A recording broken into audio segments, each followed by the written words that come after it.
The Awakening. The observation deck of the UES Defiance offered the most breathtaking view in human space, a panorama of stars, nebulae, and distant worlds that stretched into infinity. Captain Juliana, Jules, Novik stood with her hands clasped behind her back, her steel-gray eyes fixed on the shimmering blue sphere of Europa, where humanity's most ambitious secret project was hidden beneath kilometers of ice. Consortium inspection ships hung in orbit around Jupiter like predatory insects, their crystalline hulls refracting sunlight in hypnotic patterns. They were beautiful and terrifying, a constant reminder of humanity's place in the galactic hierarchy, tolerated but tightly controlled. "Captain, we've received clearance to proceed to Europa Station," announced Lieutenant Darius Ockhaffer, his voice pulling Jules from her contemplation. "The consortium observers believe we're conducting routine maintenance on the water purification systems." Jules nodded. "Well done. Has Dr. Wei transmitted the final test results?" "Yes, ma'am. Project Phoenix has achieved 97% stability. He says it's ready." A slight smile touched Jules' lips. After 15 years of clandestine development, humanity was about to change everything. The Galactic Consortium had governed interstellar civilization for over 30,000 years. Comprised of 7 ancient species who had mastered spaceflight when humans were still hunting with stone tools, they maintained order through strict technological control. Every emerging species was categorized, monitored, and deliberately stunted, prevented from developing technologies that might threaten the established order. Humans had chafed under these restrictions since first contact 2 centuries ago. While permitted faster-than-light travel and terraforming, they were denied quantum communication, advanced AI, and gravitic manipulation. Official consortium policy claimed these restrictions were for the protection of juvenile species, but the truth was far simpler. Power, once obtained, is rarely surrendered willingly. "Begin descent to Europa Station," Jules ordered, "and activate signal dampeners. I don't want our consortium babysitters picking up any unusual readings." The Defiance broke orbit, its hull vibrating slightly as it entered Jupiter's massive gravity well. Jules made her way to the secure briefing room where her command staff waited. "Ladies and gentlemen," she began once the door sealed behind her, "in 6 hours, we either liberate humanity or condemn it to permanent subjugation. There will be no second chances." Projected above the conference table was a hologram of the Consortium Accord, the ancient document that governed relations between spacefaring species. For generations, Earth's best legal minds had studied it, searching for inconsistencies and loopholes. "Commander Reed, brief us on Operation Phoenix," Jules said, nodding to her tactical officer. Commander Thomas Reed stepped forward, his weathered face solemn. "Project Phoenix consists of 3 phases. First, simultaneous activation of quantum resonance nodes across all human settlements. These devices exploit a fundamental principle the consortium has concealed for millennia: consciousness-influenced quantum mechanics." He gestured, and the hologram shifted to show hundreds of points of light scattered across known space. Each node is small, easily hidden, and independently insignificant. Together, they form a distributed network that amplifies human cognitive patterns across space-time. In essence, we're creating a collective human consciousness capable of directly influencing quantum probability. Dr. Vanessa Kuznetsov, the ship's chief science officer, continued the briefing. "The Consortium Accord explicitly forbids technology sharing between elder races and juvenile species, but contains no prohibition against independent discovery. Article 17.9 states that technological developments arising from a species' unique biological or cognitive attributes cannot be restricted. Because the network is an extension of human consciousness, not merely a technology," Jules added, "it falls outside their regulatory framework." "Precisely," Vanessa nodded. "The second phase exploits Article 42.3, the distribution clause. Once a technology achieves 70% deployment across a species' territory, it qualifies for protection status and cannot be forcibly removed without unanimous consortium approval." Lieutenant Ockhaffer, who had joined them, spoke up. The consortium has never granted such approval in its history. They've always intervened before distribution could reach that threshold. Which is why we're activating all nodes simultaneously, Jules said. They won't have time to react. Commander Reed brought up another holographic display. The third phase is our insurance policy. We've established 3,000 quantum data caches in neutral space. If the consortium attempts military action against us, these caches will broadcast complete technical specifications for everything we've developed to every spacefaring species in the galaxy. Jules surveyed her officers, seeing determination in every face.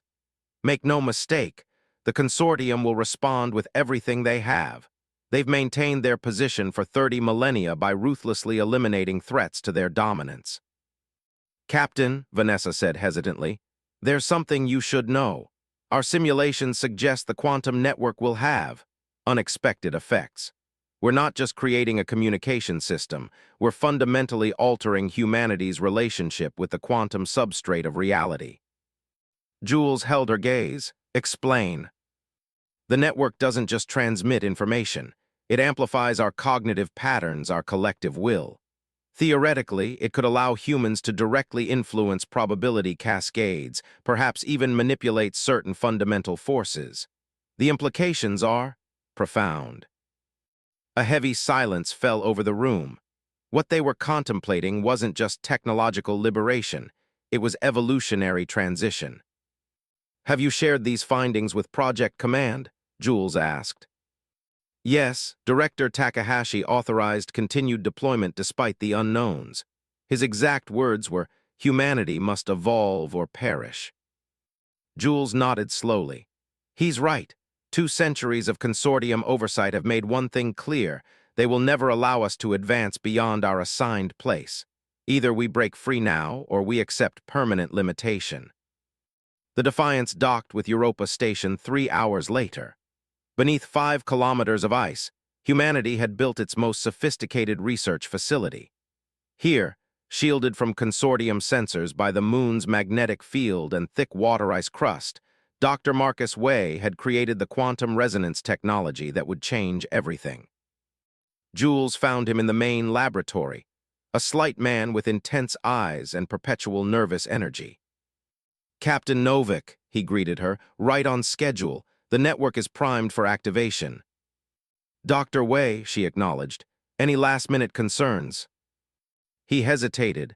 "Only philosophical ones. We're about to fundamentally alter humanity's place in the cosmos. There's no telling what we might become." "Better that than what the consortium would have us remain," Jules replied. "Are the distribution ships ready?" Way nodded. 27 stealth couriers have reached their destinations. Each carries enough resonance nodes to blanket their assigned sector. Deployment is synchronized to universal time. Once activated, the network will achieve critical threshold within 17 minutes, well before the consortium can mobilize a response. And the dead man switches. Armed and waiting. If any human settlement experiences sudden natural disasters, the consortium's preferred method of enforcement, the knowledge caches, will activate automatically. Jules checked the time. 2 hours until synchronization. I need to address the Defiance crew. She turned to leave, then paused. "Doctor, are we doing the right thing?" Way's expression softened. "Captain, do you know what the consortium classification for humanity is? Category C7, high innovation potential with dangerous expansion tendencies. They've classified us as a threat since they first observed our radio transmissions. Everything since, the technology restrictions, the settlement quotas, the reproduction regulations, has been designed to prevent us from ever challenging them." "You didn't answer my question," Jules said quietly. "Yes," Way replied without hesitation. "We're doing the right thing, not just for humanity, but for all the species the consortium has stunted. Someone has to be first to break the chains." 90 minutes later, Jules stood on the command deck of the Defiance, now in high orbit above Europa. Her crew watched her intently as she prepared to address not just her ship, but all of humanity through the secure quantum channel that Project Phoenix had already established. "People of Earth and the colonies," she began, her voice steady despite the weight of history upon her shoulders. For 2 centuries, we have lived under the thumb of the Galactic Consortium. They have dictated what technologies we may develop, where we may settle, how quickly we may expand. They claim these restrictions are for our own good, to prevent us from harming ourselves or disrupting galactic stability. She paused, gathering her thoughts. Today, we reject their paternalism. Today, humanity claims its rightful place among the stars, not as subjects, but as equals. In 30 minutes, we will activate a network that frees us from consortium control. This action will have consequences. The consortium will respond with threats, sanctions, perhaps even military action. On her console, a warning flashed. Consortium ships were breaking orbit around Jupiter, moving to intercept the Defiance. They already suspect something, Jules continued, undeterred. But we have prepared for this moment. We do not seek conflict with the consortium or its member species. We seek only the freedom to determine our own destiny, to develop according to our own nature. The first communication from the consortium fleet arrived, demanding immediate surrender of the Defiance and all personnel involved in unauthorized technological development. To the people of Earth and the colonies, stand firm. To our fellow species who live under consortium restrictions, join us. And to the consortium itself, humanity extends an open hand. We can be partners in building a new galactic order based on equality and mutual respect. Jules nodded to Lieutenant Acaffer, who transmitted the activation signal. Across human space, from the Martian domes to the mining outposts of the Kuiper Belt, from the research stations orbiting Alpha Centauri to the fledgling colonies around Tau Ceti, quantum resonance nodes hummed to life. The effect was immediate and astonishing. Every human felt it, a sudden expansion of awareness, as if they could sense the thoughts and emotions of their entire species. Not telepathy exactly, but a profound sense of connection, of shared purpose and potential.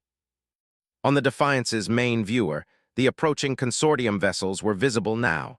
Sleek, predatory craft built with technology thousands of years beyond human capability. Or what had been beyond human capability minutes ago. Incoming transmission from the consortium flagship, announced Acaffer. On screen, Jules ordered. The alien face that appeared belonged to Arbiter Thazan of the Myriad, the consortium's chief enforcement officer for the Sol sector. Its multifaceted eyes glittered with cold fury. Captain Novak, it said, its translator rendering its complex harmonic language into flat, emotionless English. You have violated 17 provisions of the consortium accord. Surrender your vessel immediately or face obliteration. Jules met its gaze steadily.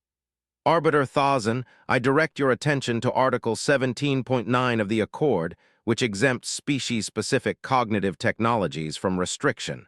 What we have activated is an extension of human consciousness, not merely a device. Sophistry, the Arbiter hissed. Your quantum network violates the fundamental principle of technological segregation. And I further direct you to Article 42.3, Jules continued as if the Arbiter hadn't spoken. Our network has achieved distribution threshold. By the consortium's own laws, it now enjoys protection status. The alien's rage was palpable even through the viewscreen. You have engineered this situation. The distribution clause was never intended. Intent is irrelevant, Jules interrupted. Only the letter of the law matters. Isn't that what the consortium has always told us? We have studied your laws carefully, Arbiter. We have found your contradictions and exploited them, just as you have exploited emerging species for 30,000 years. The Arbiter's mandibles clicked in agitation. This is your final warning, human. Deactivate your network or we will be forced to take action. Jules smiled thinly. We anticipated this response, Arbiter. Let me be clear. Any hostile action against human settlements will trigger the automatic release of all our technological developments to every spacefaring species in the galaxy. Your monopoly ends today, one way or another. A tense silence fell between them. Jules could almost see the calculations running behind the alien's compound eyes. The consortium will convene on this matter, the Arbiter finally said. But know this, human, you have disrupted a balance that has maintained peace for millennia. The consequences will be on your head. The transmission ended abruptly. On the tactical display, the consortium vessels maintained position, weapons armed but not firing. They're backing down, Commander Reed observed. For now. Jules nodded. They need time to assess the situation, to determine if we're bluffing about the knowledge caches. She turned to address her crew. This is just the beginning. The consortium won't surrender its control easily. They'll look for other ways to bring us to heel, economic sanctions, diplomatic isolation, perhaps even inciting other species against us. She gazed out at the stars, feeling the faint hum of the quantum network connecting her to billions of other humans across the solar system and beyond. But for the first time in our history among the stars, we negotiate from a position of strength. Humanity has awakened, and the galaxy will never be the same. Revolution. 3 months after humanity's quantum awakening, the Galactic Consortium's response had evolved from threats to action. Captain Julian Novak stood in the war room of Ceres Station, the largest human military installation in the asteroid belt, studying holographic displays that showed the movements of consortium enforcement fleets throughout human space. They're implementing a containment strategy, Commander Reed observed, pointing to the blockades established at key transit points. No human ships in or out of our systems, no trade with other species. They're trying to starve us into submission. Jules nodded grimly. Classic siege tactics. How are our supplies holding? Lieutenant Ockafer consulted his datapad. The inner colonies can sustain themselves indefinitely. The outer settlements are more vulnerable. Tau Ceti and Epsilon Eridani have maybe 6 months of critical resources. And the quantum network? Jules asked, turning to Dr. Wei, who had joined her command staff since the activation. Stronger every day, Wei replied, his eyes gleaming with excitement despite the crisis. As more humans integrate with it, its capabilities expand exponentially. We're seeing manifestations that weren't in any of our models. Jules raised an eyebrow, such as localized reality manipulation, probability shifting. There are reports from frontier colonies of humans developing abilities that can only be described as, well, psychokinetic. A murmur went through the assembled officers. The network was changing humanity in ways no one had fully anticipated. The consortium knows this, Jules said quietly. It's why they're desperate to isolate us. They fear what we're becoming. A priority alert flashed across the main display. Admiral Hiroshi Tanaka, Supreme Commander of Earth's Defense Forces, appeared via quantum projection, his image solid and present despite being physically located in the lunar command bunker. Captain Novak, we have a situation at Proxima Centauri, he said without preamble. The consortium has deployed a suppression fleet, 20 battle cruisers and support craft. They're positioning around New Eden Colony. Jules felt her blood run cold.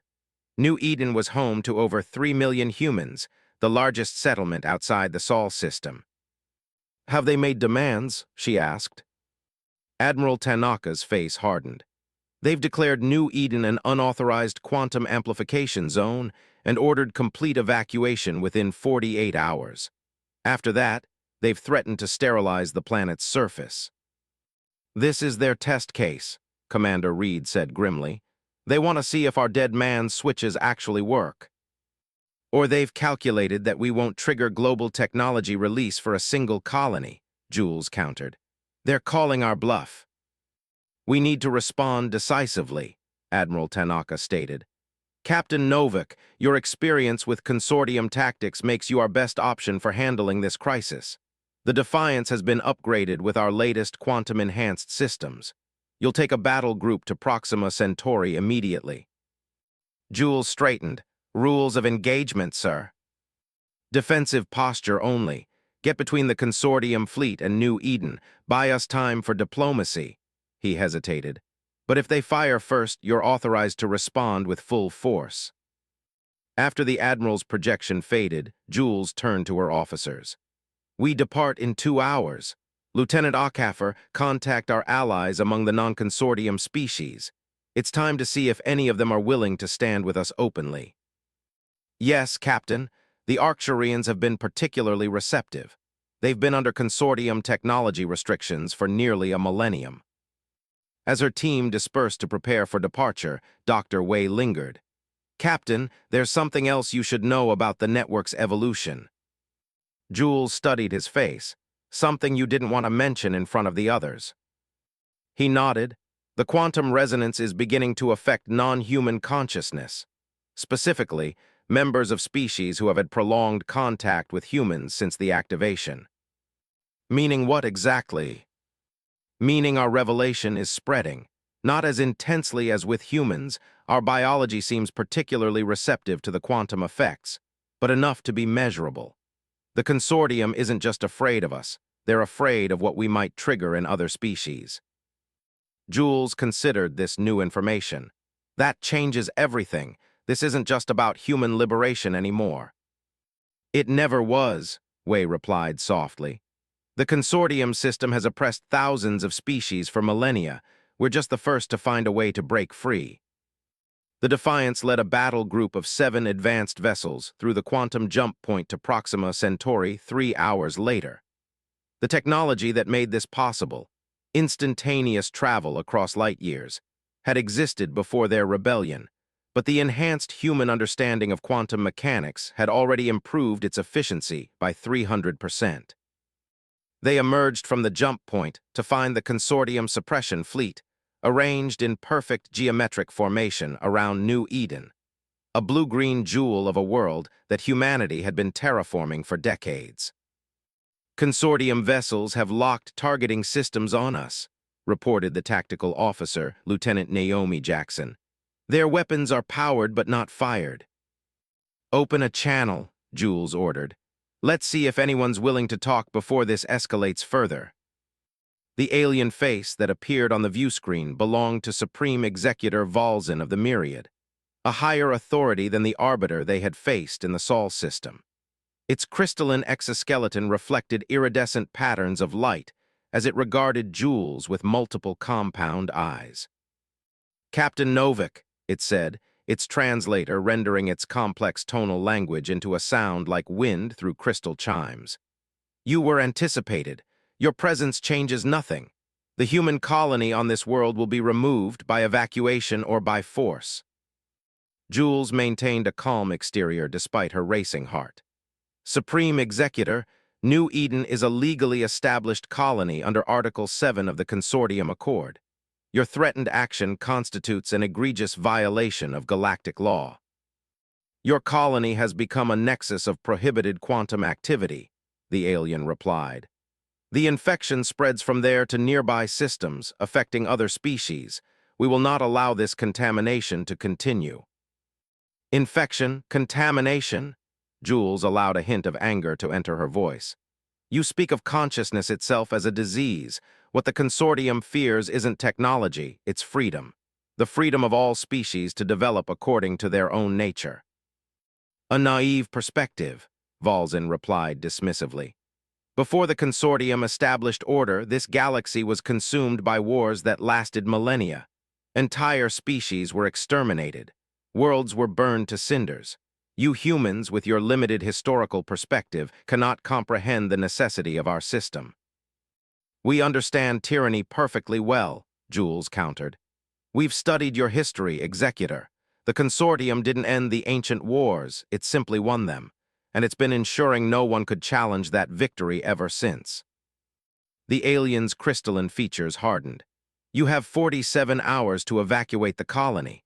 After that, we will clear this world of all human presence. Before the transmission ended, Jules played her first card. Supreme Executor, I direct your attention to the edge of this system. The view screen shifted to show a dozen ships emerging from multiple jump points, vessels of unusual configuration, clearly not human in design.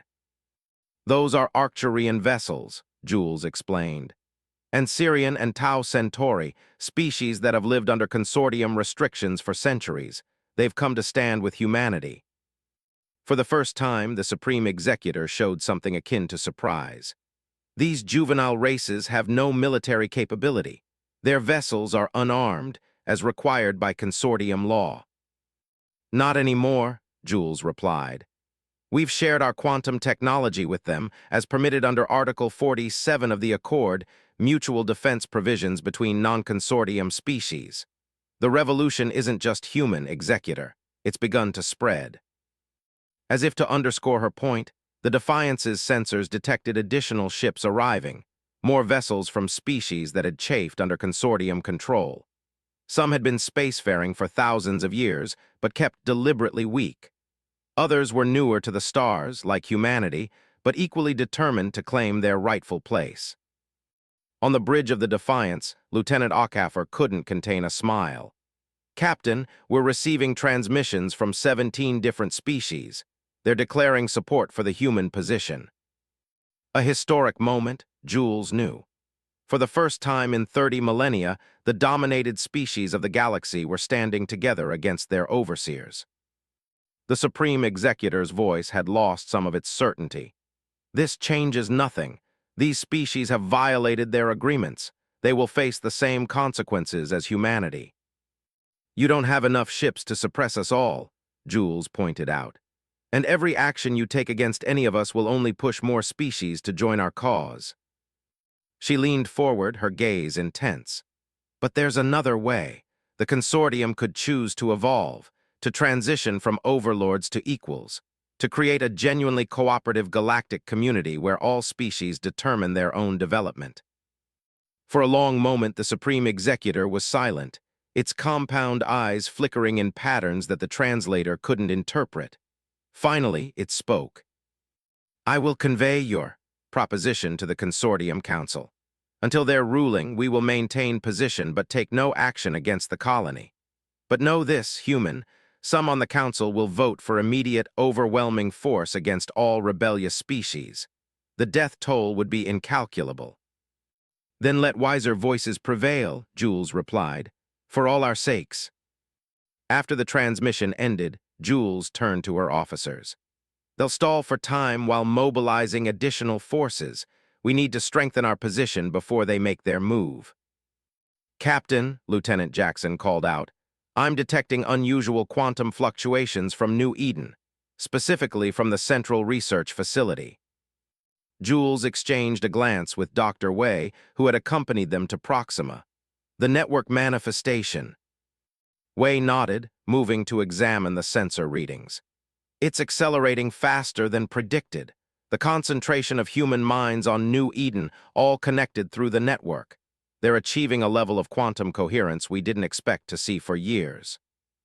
What does that mean in practical terms? Commander Reed asked. Wei's expression was a mixture of awe and concern. They're beginning to directly manipulate the quantum substrate of reality, not just probability shifts anymore, but fundamental forces. He looked up at Jules. They could, theoretically, disable the consortium fleet without firing a shot. Or they could tear a hole in spacetime, Jules countered. We don't fully understand what we've unleashed. Neither does the consortium, Wei pointed out. That's why they're so afraid. For 3 tense days, the opposing fleets maintained position around New Eden, neither side willing to fire the first shot. Meanwhile, delegates from dozens of species arrived through quantum jump points, answering humanity's call for solidarity. A new galactic alliance was forming before their eyes. On the 4th day, the Consortium Council rendered its decision. Supreme Executor Valzin requested Jules' presence on a neutral station orbiting Proxima's outer gas giant. A meeting on equal terms, not as ruler and subject. Jules brought a small delegation. Dr. Wei to explain the quantum network, Commander Reed for military perspective, and representatives from 3 allied species. The scholarly Arcturians, the innovative Syrians, and the newly spacefaring Tau Centauri, who had only achieved FTL travel a century earlier. The consortium delegation included members of all 7 elder races, beings whose civilizations had been traversing the stars when humans were still mastering fire. They regarded the assembled, juvenile species with emotions ranging from contempt to curiosity to fear. Supreme Executor Valzin opened the proceedings. The Consortium Council has deliberated on the current crisis. We have reviewed the relevant sections of the accord that humanity has creatively interpreted. While we maintain that your quantum network violates the spirit of our laws, we acknowledge that it adheres to their letter. A murmur went through the Allied delegation. This was already a greater concession than expected. However, the executor continued, the Council cannot permit unrestricted proliferation of advanced technologies to all species. The risks to galactic stability are too great. Jules stepped forward. With respect, Supreme Executor, that decision is no longer the Consortium's to make. The quantum network has already spread beyond your ability to contain it. The choice now is between adaptation and conflict. You propose what exactly? Asked a representative of the Zeller, a gaseous species that floated within a containment field. A new accord, Jules replied. One negotiated among equals, not imposed by the powerful upon the weak. One that establishes genuine cooperation while respecting the right of all species to develop according to their own nature. Naive, rumbled a massive representative of the Thone, a silicon-based species whose thoughts operated on timeframes of centuries. You cannot comprehend the dangers. In your brief existence, you have not witnessed the horrors of unconstrained technological warfare. Yet the Consortium has engaged in a different kind of warfare, countered the Arcturian delegate, his delicate, translucent form quivering with emotion. A war of suppression that has lasted millennia, a war against potential itself.